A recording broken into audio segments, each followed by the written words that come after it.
लागलं असतं. कोण म्हणते असं? आणि मुळात सुतकात पूजा का करत नाही हे माहितीये?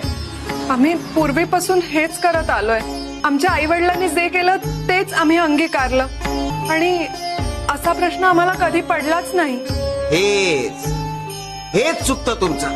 आणि काय रे, हे सुतक नेमकं असतं काय? आणि सुतकात पूजा का करत नाही हे जाणून घेतलंय का कधी? अरे घरात एखादी अघटित गोष्ट घडली तर आपलं मन थाऱ्यावर नसतं.